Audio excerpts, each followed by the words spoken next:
और अब आज की दस्तक देती वो खबर जिसे देखकर आप सोचिए कि जहां आम जनता को न्याय पाना कठिन हो जाता है, वहां जिस बाबा के सत्संग में मची भगदड़ में 123 लोगों की जान चली गई, उसे लखनऊ में वीवीआईपी ट्रीटमेंट मिलता है। खबर उस नारायण साकार हरि पर बरसी कृपा की, जिनका नाम तक 123 लोगों की मौत की जांच की चार्जशीट में शामिल नहीं किया गया। और वो भोले बाबा जब लखनऊ में न्यायिक आयोग के सामने बयान दर्ज कराने पहुंचे तो बीजेपी के विधायक की कार से पिक एंड ड्रॉप सर्विस मानो मिलती है।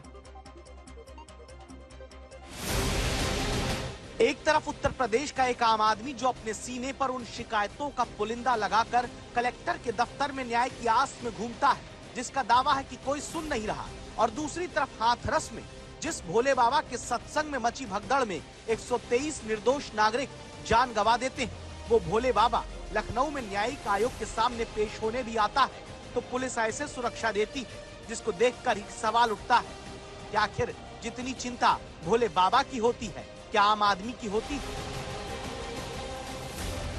याद करिए ये रोते बिलखते चेहरे जिन्होंने जुलाई में हाथरस में भोले बाबा के सत्संग में मची भगदड़ में अपनों को खोया।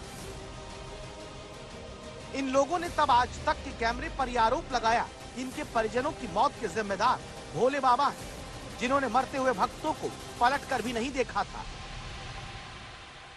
अंधविश्वास भरा हुआ था लोगों के दिल में। हाँ, आप लोग भी भगवान के रूप में देखते हैं उस बाबा को, या आप क्या है कहना? नहीं सर, ऐसे ही अंधविश्वास फैल जाता तो थोड़ा थोड़ा करने लगते हैं, और अब अंधविश्वास हट गया हमारे आंखों से। अगर इतने ही वो चमत्कारी होते तो इतनी परेशानी में अपने भक्तों को देखने नहीं आते सर। उन्होंने मुड़ के भी नहीं देखा, खबर भी नहीं ली, चोरी से चिट्ठी पहुंचा दी अपने भक्तों के लिए, तो काहे कि भगवान। लेकिन वही भोले बाबा जिसका नाम पुलिस की चार्जशीट तक में नहीं शामिल होता, वो लखनऊ में जब 3 सदस्यीय न्यायिक आयोग के सामने 3.5 महीने बाद अपना बयान दर्ज कराने आता है तो सफेद फॉर्च्यूनर कार के चारों तरफ पुलिस की सुरक्षा, कार पर बीजेपी का झंडा, और जिस कार में भोले बाबा पहुंचता है उस पर लिखा होता है विधायक।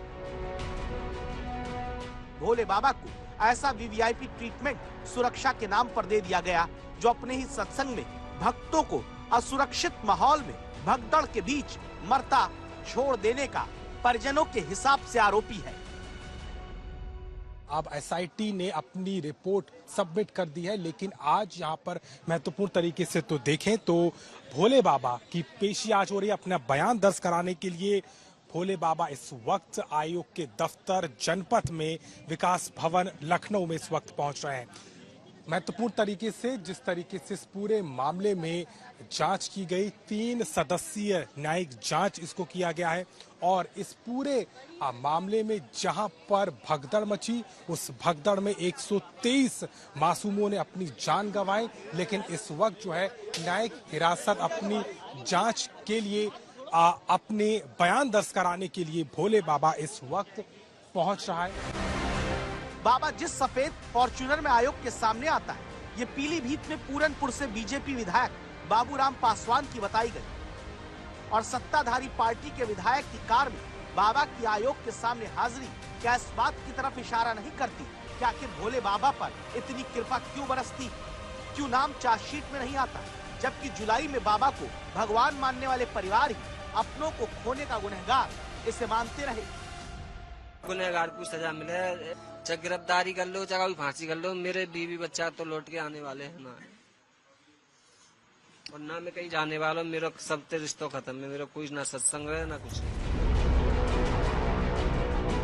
उत्तर प्रदेश की कुल आबादी में 21% दलित, दलितों में सबसे ज्यादा जाटव, जिनका हिस्सा यूपी की कुल आबादी में 11%।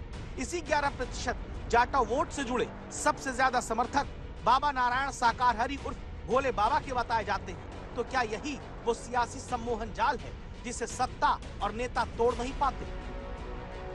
और बाबा जब लखनऊ में सरकार की नाक के नीचे न्यायिक आयोग के सामने बयान दर्ज कराने भी पहुंचता है तो उसका दम, रसूख, ताकत बता देता है कि बाबा सियासत के लिए कितने लाभदायक बन जाते हैं।